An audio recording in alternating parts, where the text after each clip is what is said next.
Hi, and welcome back to another episode of the History of Fan Anime. I'm your host, William Chow. In today's episode, it's a really first of a series of episodes. I'm going to try to attempt to do something that I've not done before, but I always had the idea of, and that is to do a review on some written work about anime.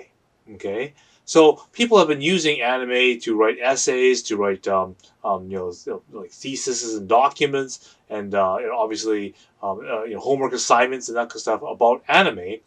And so in this episode is going to be a start of a long chain of episodes, because obviously to fully do an analysis on a written work, it may require me several episodes to go over different points and that kind of stuff. But um, this is one of these sort of rare situations I get to do this. So before I begin and talk about this, I want to remind people to go down below, click like, and click subscribe.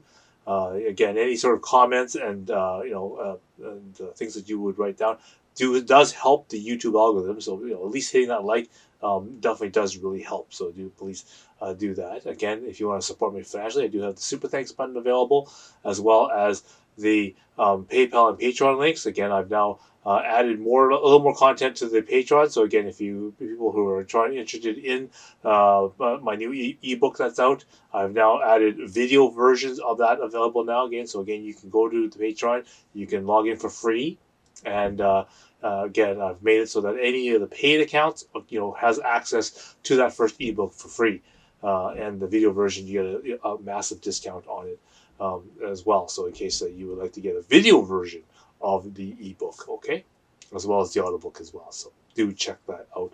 Link is below.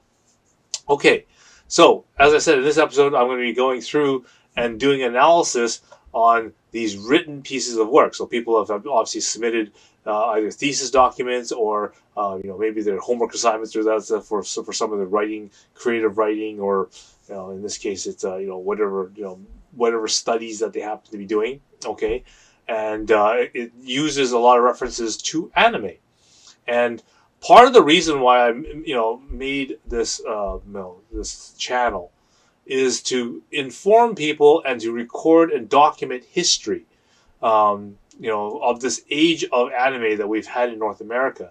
And a lot of people who are doing this kind of research and that kind of stuff are having problems finding actual sources and actual information in regards to this era of anime. Okay, and and I've seen it from people from Crunchyroll and people from various different magazines and that kind of stuff are all interviewing different people and are trying to find information about the origins of how anime got this way. So in today's episode, I've come across a piece of writing.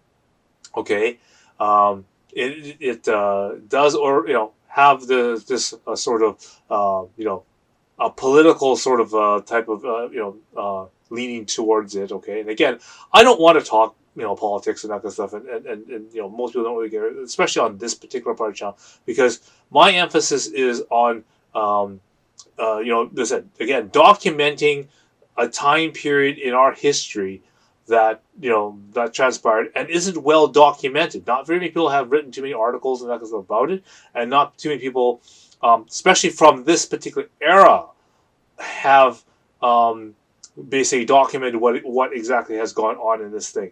And so what ends up happening is people tend to rely on things like Google and whatnot to write their essays and to get confirmation bias on their particular works. And this is particularly poor when Google does not show results for things that happened in the 1990s or the 1980s, right? They actually need some people, some interviews, and that kind of stuff to be made. And that's, primarily one of the main functions of my channel here, is to provide this documentation, to show you pictures, to tell you stories and accounts, show you merchandise and things that came from that, and how we came across it, getting this stuff, what this means, tie in things that happen in anime with things that are happening in real life. Okay, and that's what I'm trying to do with that. So again, this isn't a typical type of episode,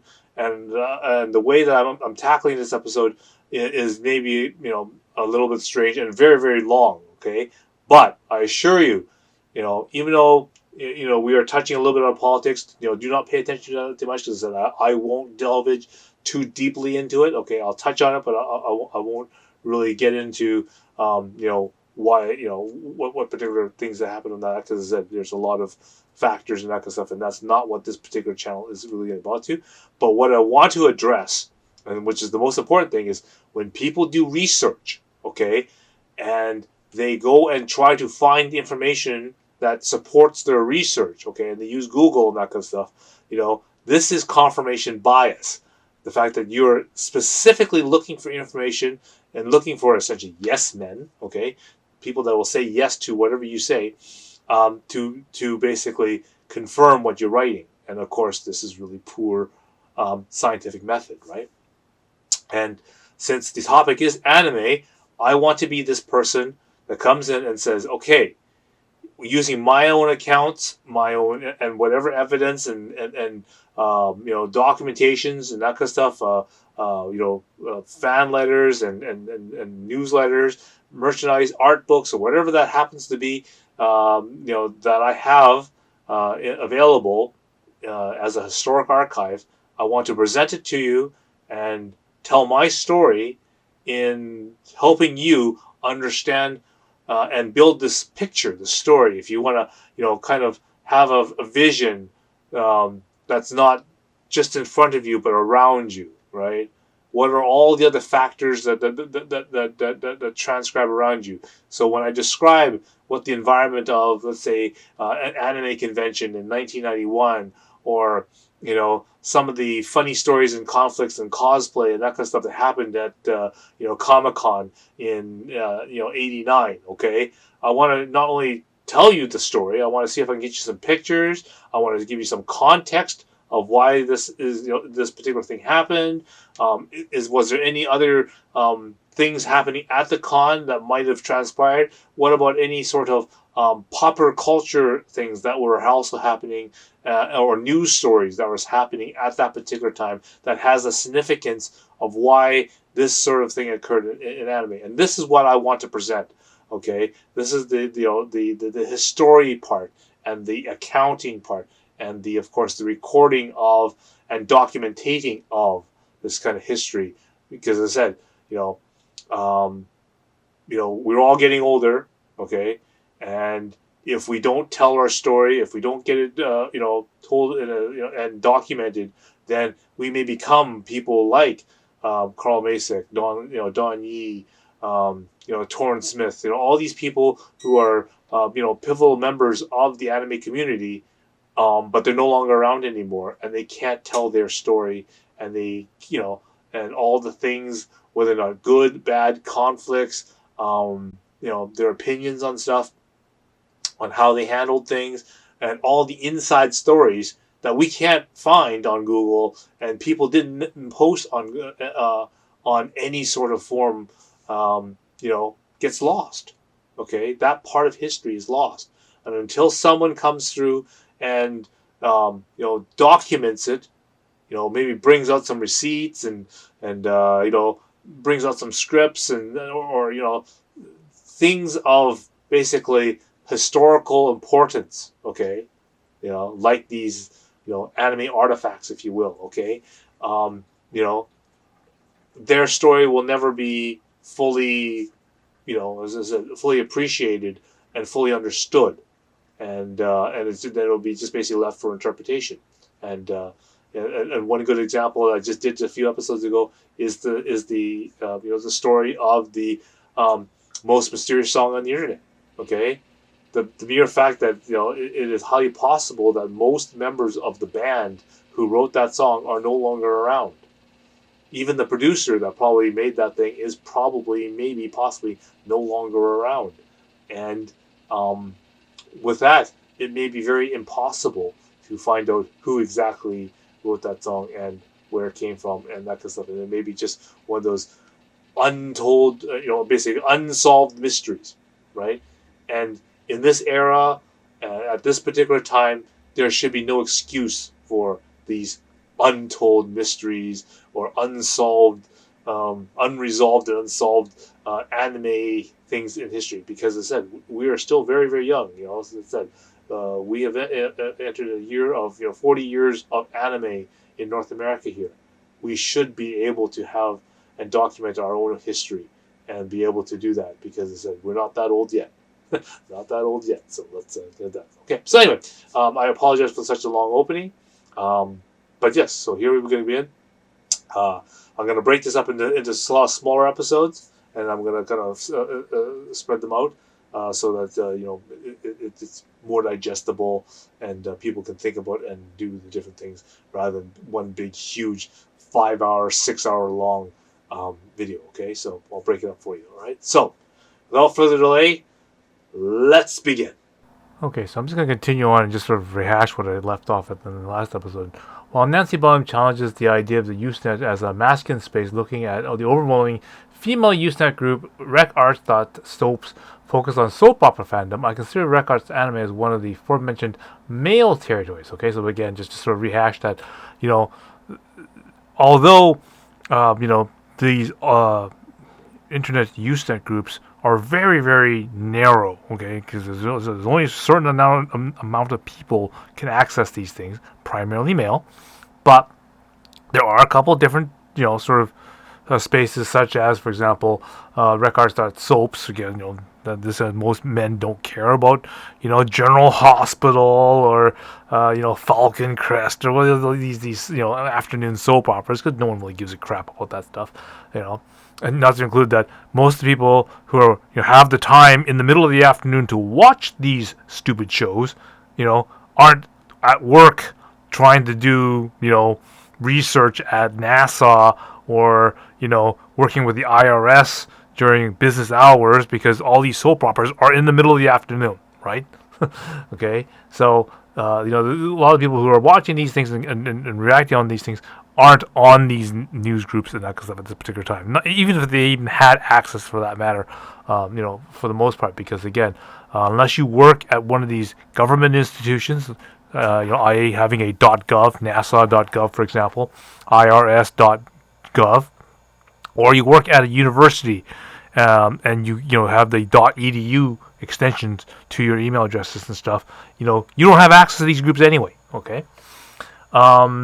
So they continue on by saying, while recognizing the importance of female-dominated spaces and female-led computer histories, I err on the side of providing histories of some of the male-coded spaces which continue to inform negative networks today.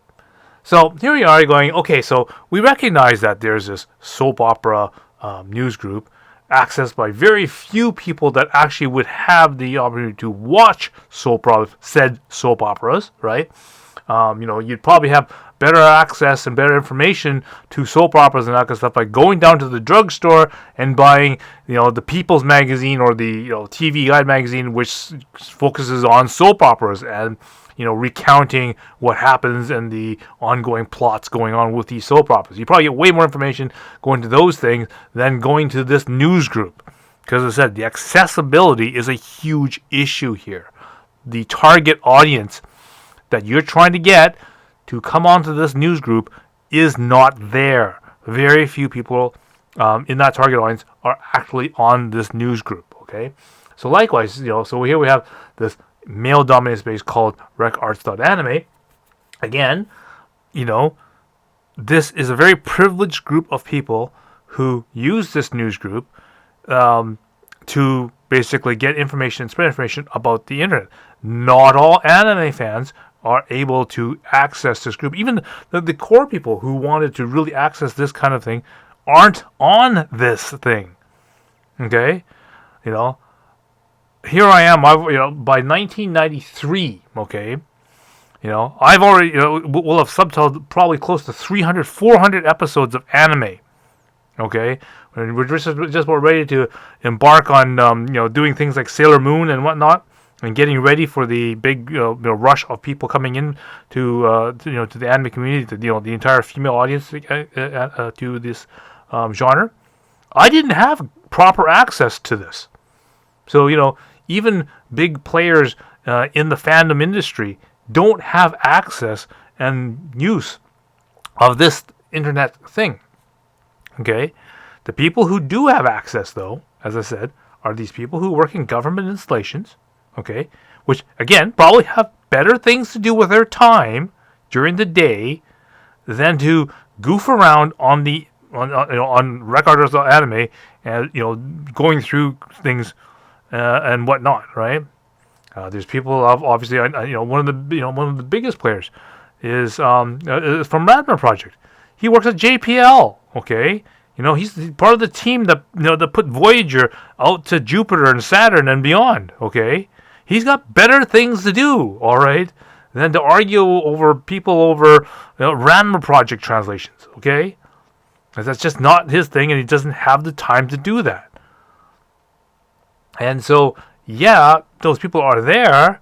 A lot of the programmers and that kind of stuff from all the various different universities like Rutgers, UCLA, Berkeley.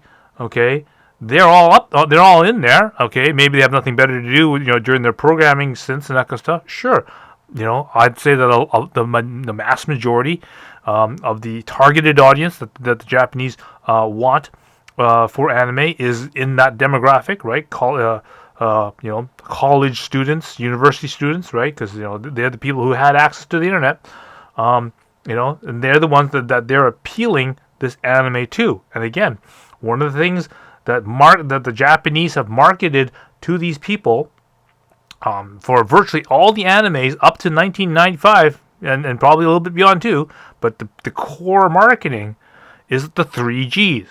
And I've always mentioned this in many of my episodes, and have episodes all talking about what the 3Gs are: girls, guns, and gore. Any combination of those, if not all three, that's how you make OEVAs, movies, and animes, to sell to this market.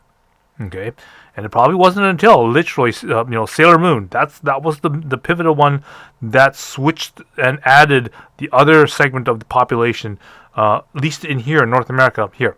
Okay, I mean, the directors and that kind of stuff. I've got a documentary which I've posted on my feed, which a Japanese documentary, which outlines how some of the producers of things like Samurai Troopers, Ronin Warriors, have realized that all their marketing that Sunrise had done for the show was marketed at men, male audience.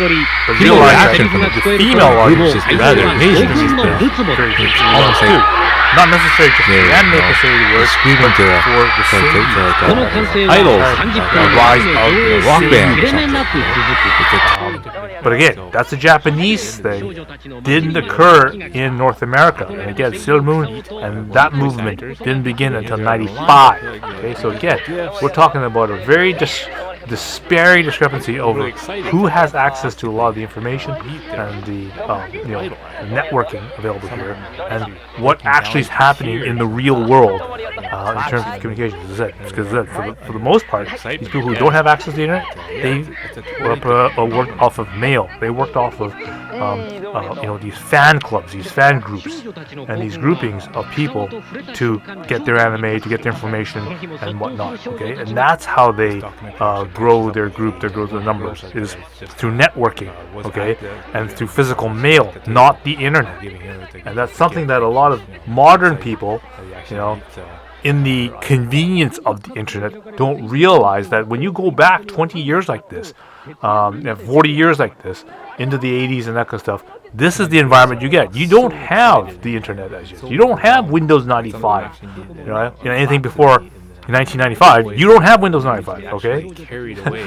93 and 92, you had this, Windows 3.1 that you had to boot off of 4 floppy diskettes. What kind of Windows, what kind of internet do you have at that time? You don't, okay? The graphical interface doesn't exist at this time. So, again, for most layman people, for those who are not in computer sciences and that kind of stuff, who are not technically adept with computers, or that kind of stuff, okay? Especially, like I said, mainly computers, right? You have to be technically adept to this type of thing, and yet still have the money to afford all this stuff, right? Because computers aren't cheap, right? You just can't go to Radio Shack and buy a $2,000 286, 8, okay, for under $1,500, $2,000, right? And that's pretty tough if you only get paid $600 every 2 weeks, right? So this is not a cheap hobby and not something that's easy to get into. He, and this is referring to Lawrence Ng, 2012, he emphasizes that the period between the mid-1980s, which is 1985, which again that's when all the major releases of Megazone 23, X01, Dangayo, all that kind of stuff, the earliest animes that we are no importance to, right? Macross the movie, to the late 1990s, right? So the entire expansion of anime, the 1995, where Sailor Moon and that kind of stuff, it came out, the starting of all the commercial releases through the late 1990s, right? 1995 is when Anime-Ego and those places started releasing their anime, and all the way into 2004, the big anime boom, where everything kind of everyone wanted to get into the anime world, right, and get into anime merchandise, and of course the crash in 2008, right? So, the period from the mid 1980s to the 1990s, which is which is what my channel predominantly focuses on, when otaku culture emerged as a distinct subculture and was a pivotal time for solidifying the contours of the anime fandom. I following in acknowledging the importance of examining the early online anime fandom, and in doing so, the foundation of its practices, uses, and discussions. Okay, so what she's basically saying is that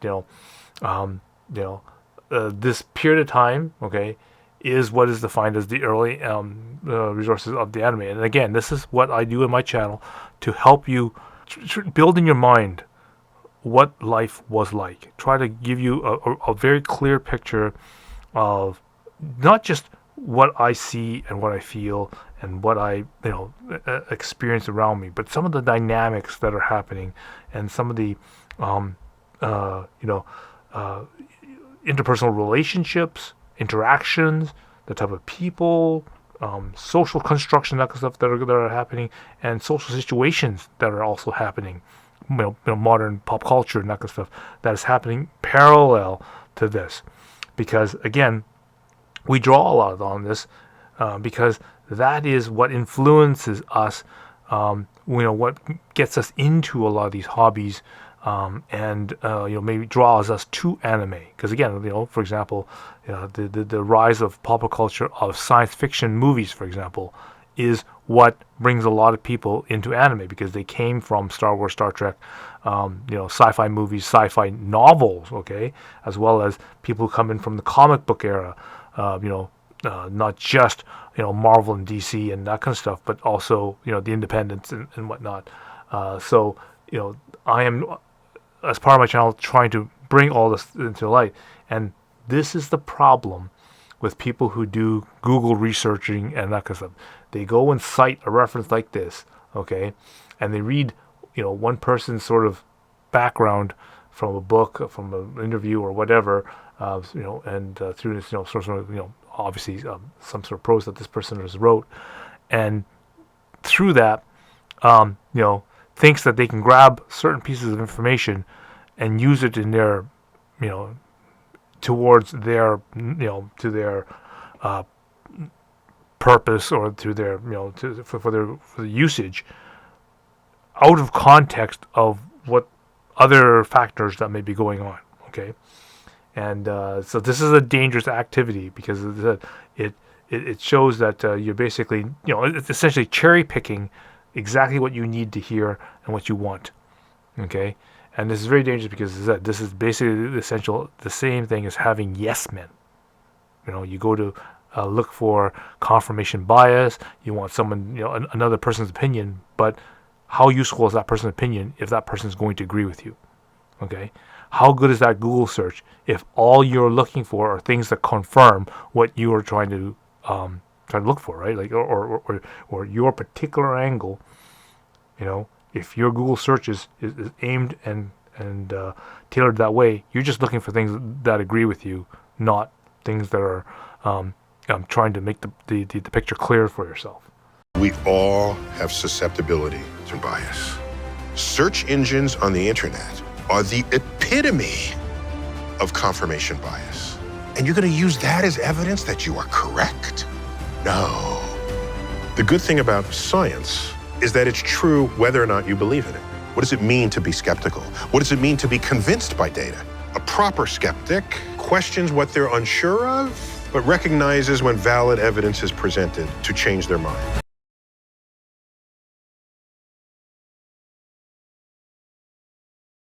Indeed, what is accepted nowadays as internet memics culture and its relationship to the far-right ideological online discourses and practices linked with neo-fascism, racism, sexism, and white supremacy can be easily traced back to the online anime fandom originated in 1987. Okay, so basically they're saying, okay, well, so all the stuff that we're doing with internet memes and that kind of stuff, not only can it be right, can be left, right? Because obviously there's obviously if whatever they propaganda memes of on the right hand side, also they can left, right? All the obviously all the CCP kind of stuff, that all the memes with Xi Jinping and Trump and that kind of stuff that during their time, that always happened, right? So they don't make any mention of that, of course, in this article, right? Because that's against their narrative, right? They also link to neo-fascism and racism. Okay, so like obviously this you're basically coming up with the fact that there wasn't already other news groups that have this kind of stuff, alt something else, right? Alt fan, war movies, for example, right? Alt the dot,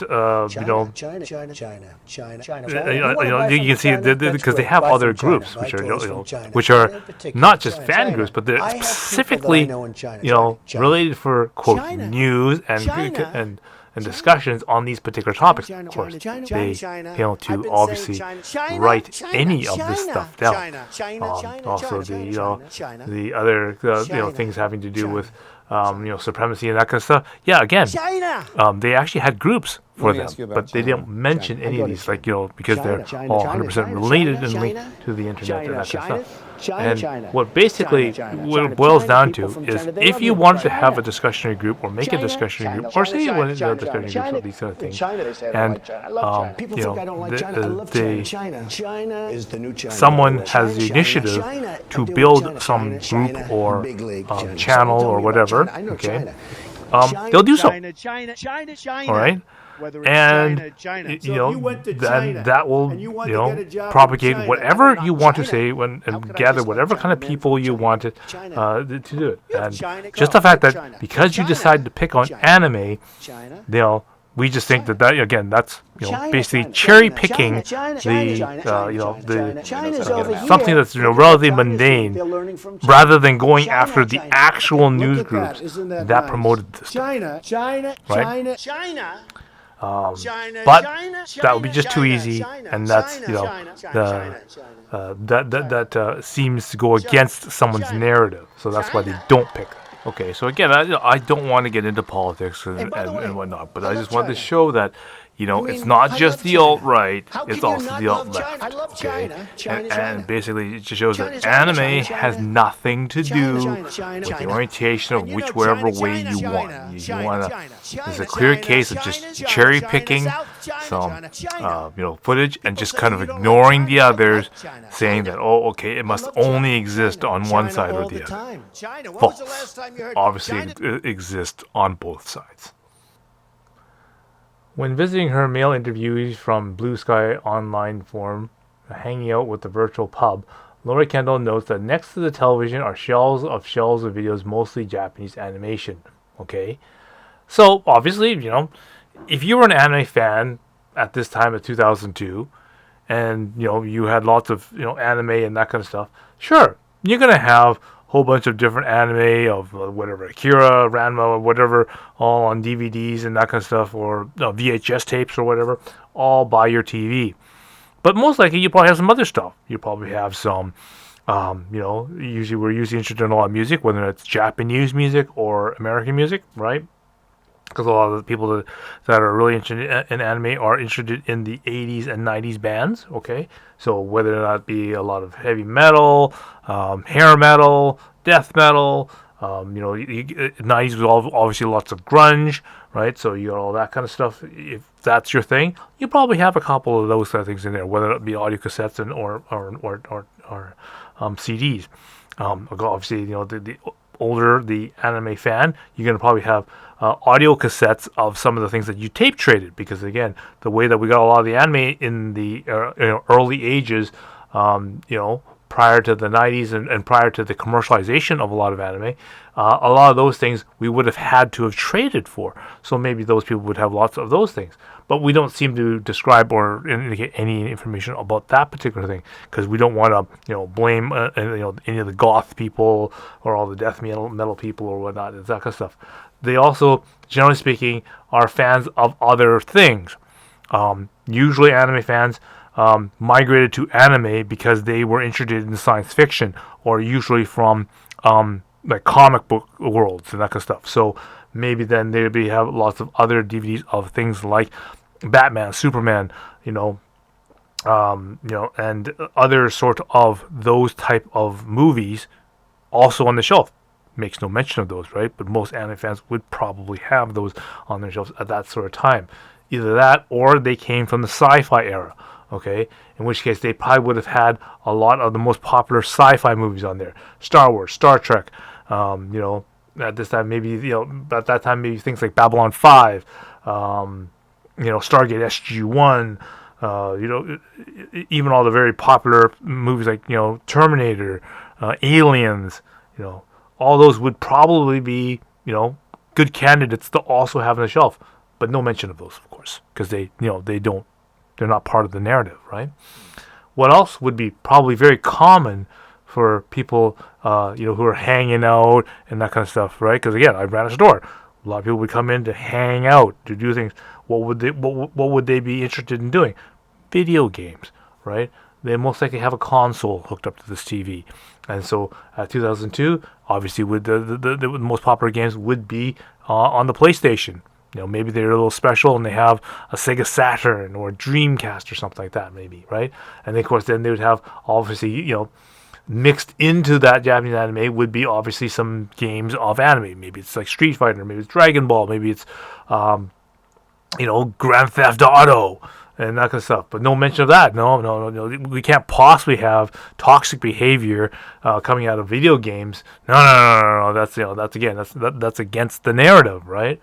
We want to bash Japanese animation, so that's what we specifically mentioned, that there is shelves and shelves of videos and there's Japanese animation.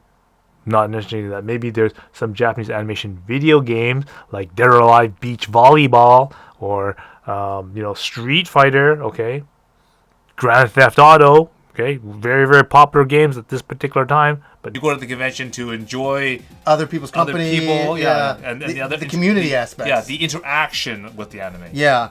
The one thing that I definitely noticed is that back in the old days, there was one club. So if you lived in Vancouver, you were in one club, the Vancouver Japanese Animation Club. That was it. Everybody was welcome. Didn't matter who you were. Everybody was welcome. Where now there's subgroups within subgroups within there's so many groups within groups. Even in Vancouver now, we don't just have one anime convention. We have multiple because there are so many different factions that have happened over the years. And I think that because of there's so much anime out there, people can basically pick and choose exactly what types of anime they like, and then they can also associate with just those type of people who are interested in just that kind of anime. Yeah. And it's kind of a little bit sad because one of the things that when we're in a larger club sort of setting is that people can come up with suggestions, or you could see different things like art books or whatever, or even have Daisuke come up to you and read you a manga or something. Oh yeah.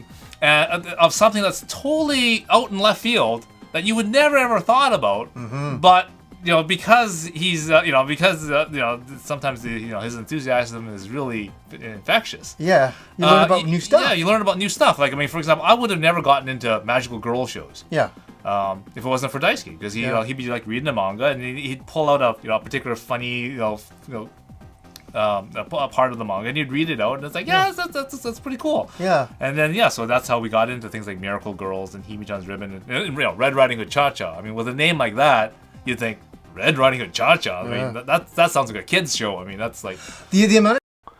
So, yeah, I said, me and Johnny, agree that, back in the early days, when everyone was such a larger group, we were very welcoming. Said, when even himself, when his experience when he went into the CFO Victoria, he commented that he was only like 16 years old, and he came across a person like Nicholas Condor, which is easily much more senior, but he wasn't intimidated. He wasn't pushed away because he was so young.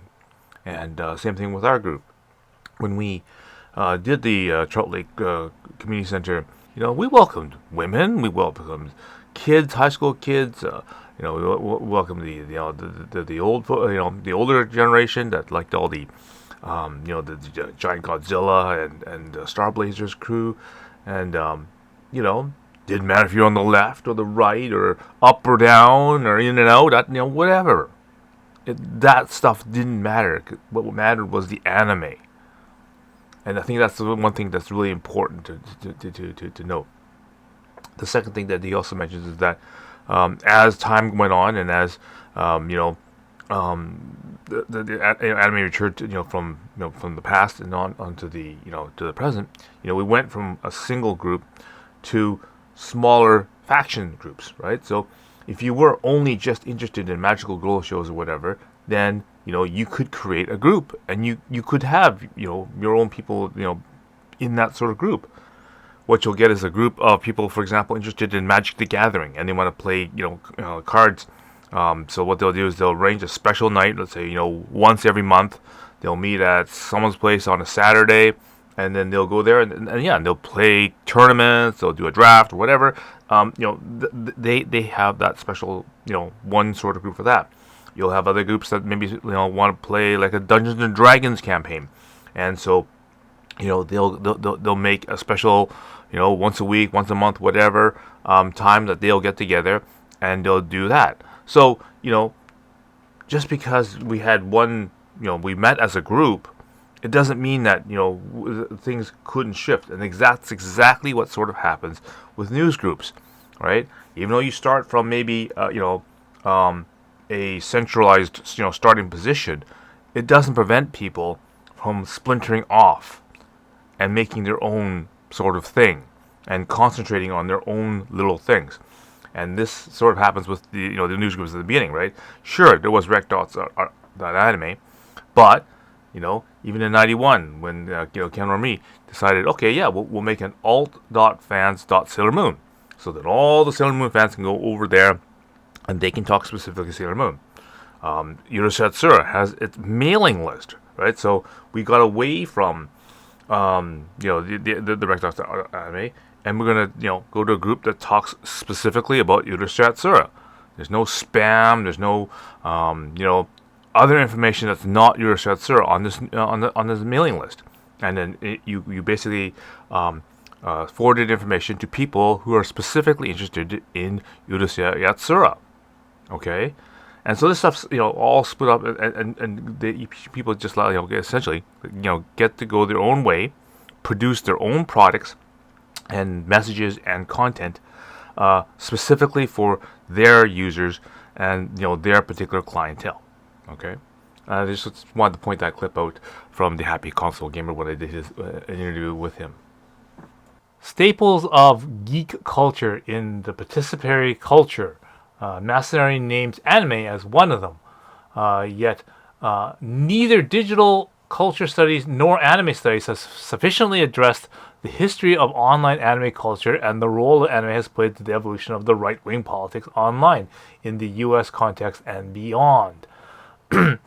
So even in her own article, right, she notes that no one really has, in the digital culture study or whatever, basically the study of how, the technology and digital culture affects us.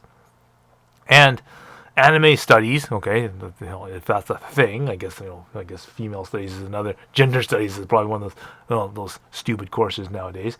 Has sufficiently addressed the history of online anime culture and the role anime has played on the evolution of the right wing. And probably the reason of this is not just because it's an issue or something, but it's not based, right? Trying to align anime, okay, which is something that's not intrinsic to the U.S., to something that's right or left or top or bottom or up or down or in or out. No one freaking cares, okay, about what you think.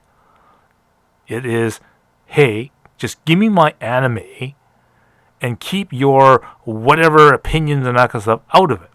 Okay, now I'm going to get into, people who try to assert this kind of stuff into the anime and what happens to them and the way they marketed things, okay?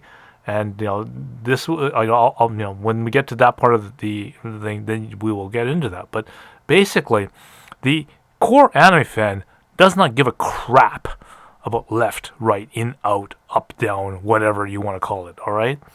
They just want the anime. And they want it as clean as and as concise as possible. And heck, and I'll even admit I'm in that same category. One of the biggest things that I will get grief for, and it's not so much me, but you said they complain about my timing, right? Sure, I timed most of the things, and when I first did things like Orange Road and Maison Kaku, and even up to a little bit of Pat Labor, sure, my timing was just a touch off. Sure, in some places it got stuck, and some things weren't timed very well.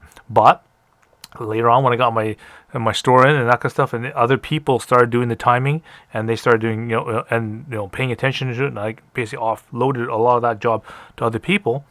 Things got corrected itself and got better. And so basically, it wasn't so much that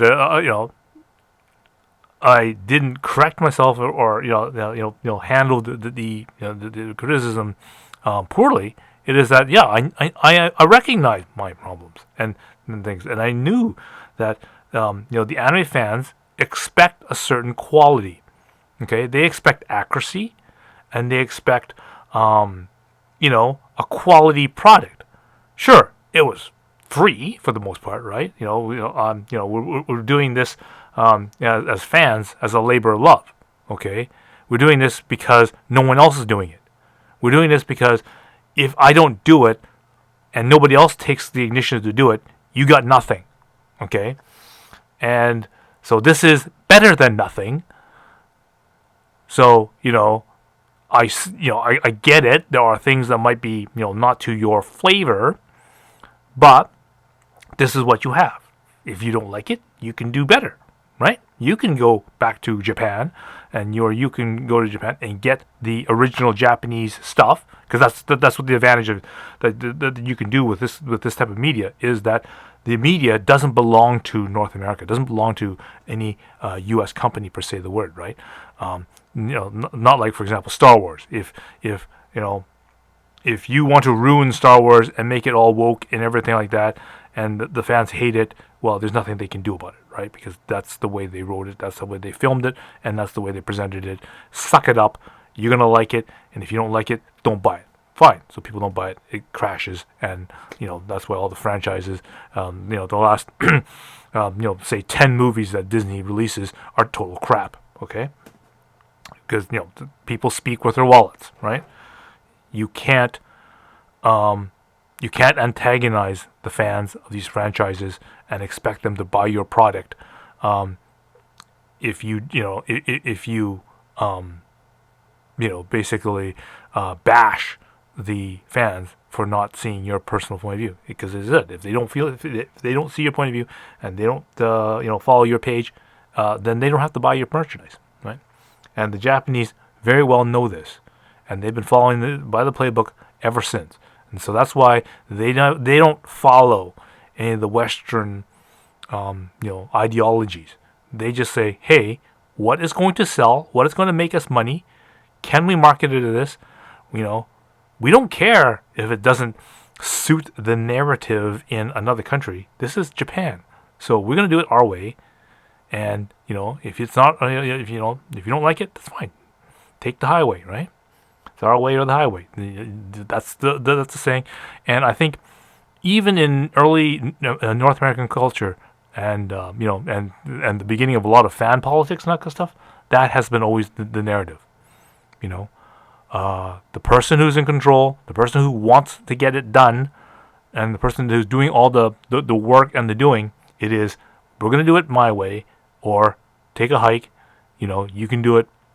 There's the highway over there. If you want to try to do it, fine, go ahead and do it. And unfortunately for anime, that's what usually happens. When you take the attitude of, let's say, Trish Ledoux or Carl Masek or whatever, and you start trying to do weird dubs and stuff to anime, and you're basically telling the anime people or your customers, your fans, to say, suck it up. This is the way I want it. Take it. This is the way you got to take it. And if you don't like it, then you can do better yourself, right? And that's exactly what happens. People didn't like the mutilization of Robotech. The people didn't like the weird awkward dub of Maison Kaku or Ranma, or even the horrible dubbing that was in Outlanders, right? So they said, okay, screw it. We're gonna go back to the Japanese version and we're gonna apply subtitles to it because now we have the technology to do so.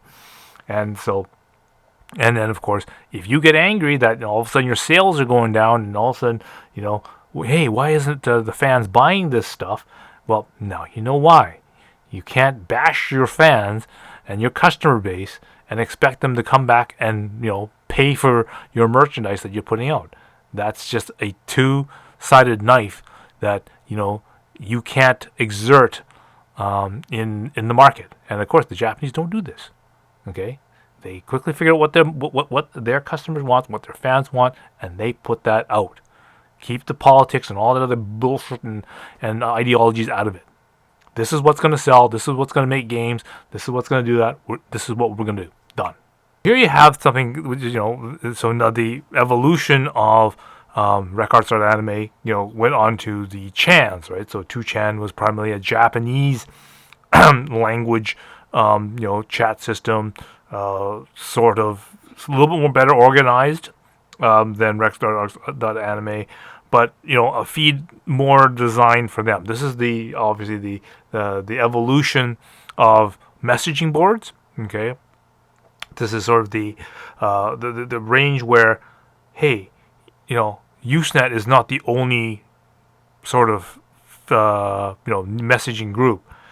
People are now realizing, I don't like this thing because of a particular reason, or accessibility, because of its language, because of its whatever, right? The organization, because of its need and niche, right?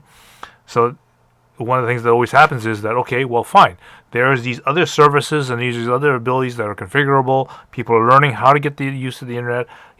We're progressing on to figuring out how to do other messaging systems, emails, like mailing lists and that kind of stuff.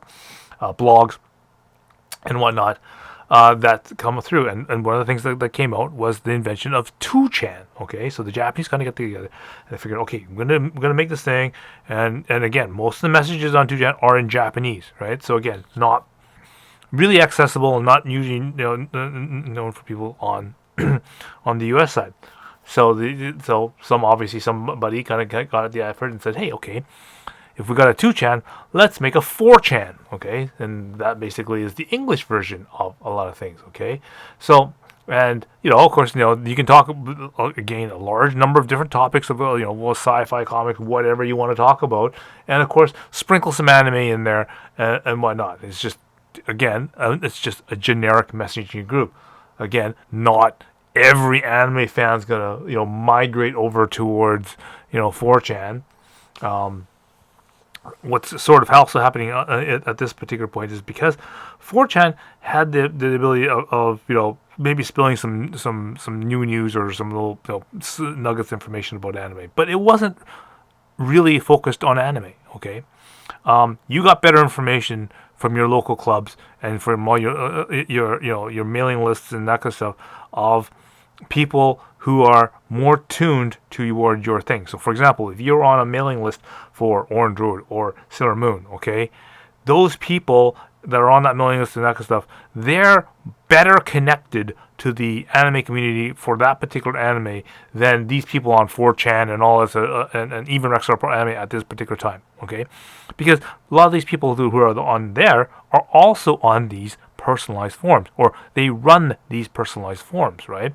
Because it's in their best interest. It's also in their, as an anime fan, that's where you'd want to be. That's where you want to get your information. You want to find the best sort of dedicated source in your niche, catered towards your audience and your sort of anime. So if you're really an Orange Road fan, then getting information off this thing is very pointless, because as I said, other than the odd maybe announcement or sort of something going on in the rumor mill, you might pick that up off of 4chan. But the problem, or the most likely thing is that if it comes to your mail group or that kind of stuff, or someone in your group points it out and finds it or gets the research, or that sort of thing happens, most likely everyone else can go and check with their contacts, and the rumor goes, and things get sorted out within your group, because people who are there have got their ears to the ground, and they know and can be, and they have authority people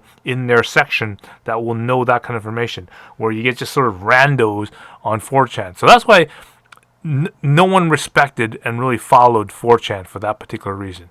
Sure, there's people on there, they will blast off and whatever, behave and engage in whatever toxic culture, whatever that happens there, and that's why no one really cared about what 4chan was.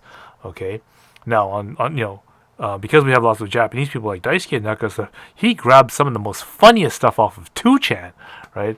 Again, the Japanese use their forum to post a lot of doujinshis, a lot of fan art, because again, that's where we got all the airplane girls and the Mecha Musume stuff, right?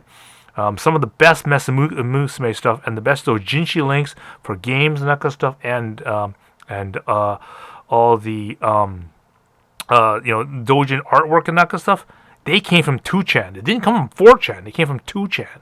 Okay, and that was because Daisuke understood the Japanese. So all that stuff about the Fist of the North Star Cinderella story, that came from 2chan. All the Azumanga Daioh Gundam things, they came from 2chan.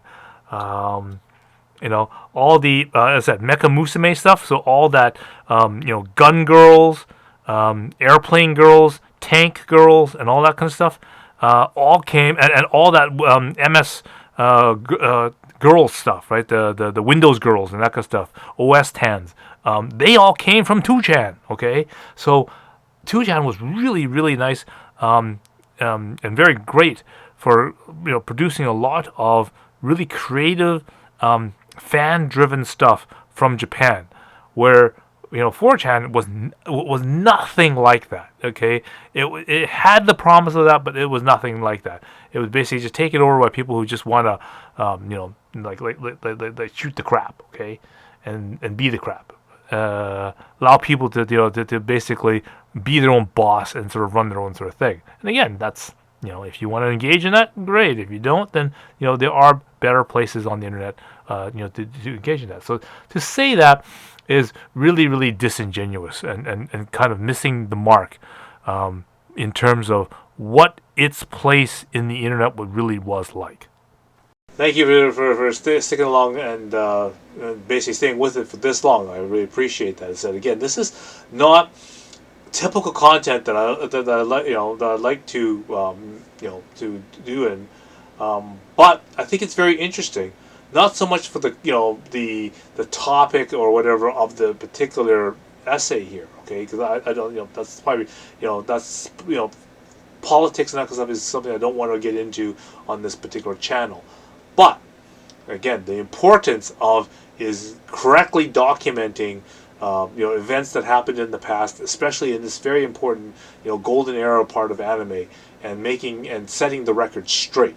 You can make your own interpretations, and as when I remember when I took when I was on jury duty, okay, someone made a very prolific statement, okay, which really shaped the way how I think and interpret things. And this is what he said: you can choose to not believe, partially believe, total believe, none, some, or all of the evidence. Okay, so think about that. You can either and this is it. There's you've provided 6 different possibilities for one particular type of outcome. So if someone presents you a piece of information, you can choose to 0% believe none of it. Okay, like you have no confidence in it. You can have some belief or some particular confidence of some level, or you can be totally invested in believing this thing. Okay, but also you can also choose to believe none of the evidence. So, if multiple pieces or one piece of evidence that has different facets of it, you can choose to believe none of that. Maybe some parts of the evidence you deem credible and you will believe some parts of that. Or you trust the evidence, okay, so you fully believe that this evidence is 100% all parts of the evidence, so all the evidence as a whole, and you can choose to believe none of it, some of it, or all of it. And you can choose what level you believe it to, whether or not you just decide to 100% with or 0% confidence in any parts of that, partial confidence in 0 to all of it, or 100% confidence in none or all of it.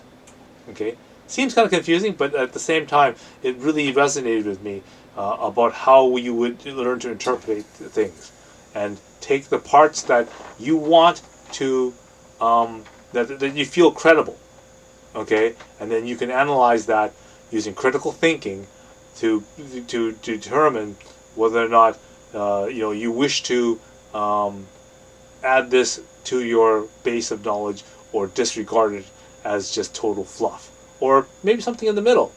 Partially you agree with certain parts, you don't agree with certain parts, you feel fuzzy about certain parts, but you're confident that the evidence is actually true, but you're not really sure.